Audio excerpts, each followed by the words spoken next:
The courage to be you. There is a quiet moment in life when something shifts. It isn't dramatic shift, but it is discernible. You realize that you are no longer interested in proving anything. You want your presence, expertise, even life to have a meaning. You want to be precise. You want to have impact. You want to show up as yourself without any excuses, justifications, or dilution. Lately, I have been watching this happening around me, inside me, and across different ages, different professions, different life stages. This episode is about that moment. The moment when courage is no longer about starting over, but about standing fully in who you are now.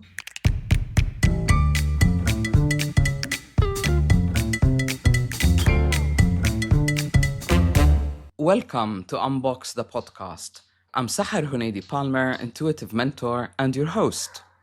If you're new here, this year's theme is the courage to be you. Show up, stay true. And today I want to talk about what that actually looks like in real life. Not as an idea or motivation, but as a lived experience. Flourishing doesn't expire with age. Over the past few weeks, something meaningful has been unfolding in my life. New opportunities, unexpected recognition, conversations, opening doors that I did not chase. Some of these moments surprised me. Others felt quietly inevitable.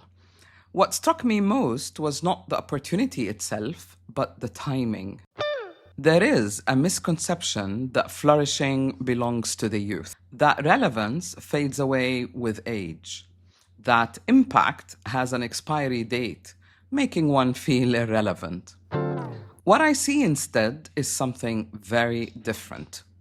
With age, many people become more selective, more intentional, more interested in contributing than validation.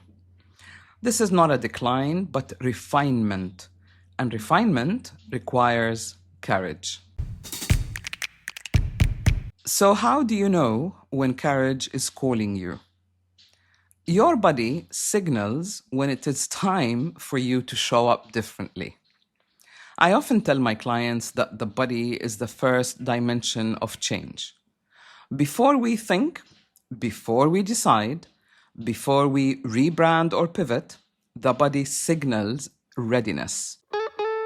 Most misalignment is not pathology, it's feedback. Feedback that we're not listening to. You might feel tired, for example, deplete, or even tight when you say yes to the wrong thing.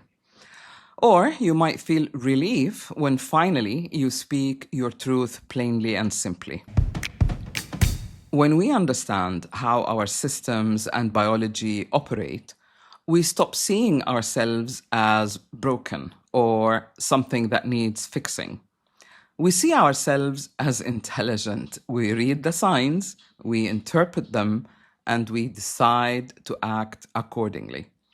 There is nothing to fix, but there is recalibration. And recalibration is part of growth. And that's courage calling you. Okay, one of my cats, Mimi, is fixated on the monitor, sitting next to the mic, in case you're interested to know. So this looks like an important episode. So what does authentic expression look like?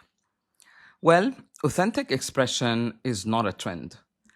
Recently, I have noticed many people approaching personal branding or their communication differently. It is less polished, there is less performance, but there is more coherence. Clients are no longer asking, how do I look professional?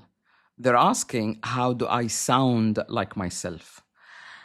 And that is a very different question. Again, because authenticity is not aesthetic, it is structural. When who you are privately on the inside and who you are publicly begin to align, your energy changes. your voice settles, your decisions are naturally clearer. This is where real presence comes from, when the inside is coherent with the outer image you're living or projecting, when your heart is aligned with your mind. And this is where real presence comes from, when the inside is coherent with the outside, when the heart is aligned with the mind, when what you're projecting on the outside or communicating is aligned with who you truly are in your essence. So, what does this look like in real life? When people work with me, it rarely begins with a brand or a platform. It begins with clarity, who you are when you stop managing perception. What are you ready to stand behind, even if it costs comfort? Only then would things like bios, platforms, or channels make sense. Not as marketing, but as an expression of who you truly are and what are you about. You simply cannot communicate what you have not embodied. As it happens, during the past few weeks, my mentoring has been about this: aligning clients and their professional profiles, creatives, communicators, and business people who are creating their own platform to make sense of their expertise and their life. Courage isn't loud. Courage does not always look bold. It unfolds gradually. It is often quiet, but it is unmistakable. When it is there, others feel it too. Ask yourself this week, where am I ready to show up without justification? What am I no longer willing to dilute? What feels precise now, even if it wouldn't have been 5 years ago? And if you are on a professional or a social media platform, do visit your profile's bio and see if it still fits who you are now. There is no rush, but there is timing. If this episode resonated, please stay with me this season. Follow or subscribe to Unbox the podcast on your preferred platform. I'm also on YouTube at Unbox with Sahar. This way, you don't miss the conversations we're building here. And if you want to explore your own recalibration, you will find a lot of resources on my website, saharhunaidi.com.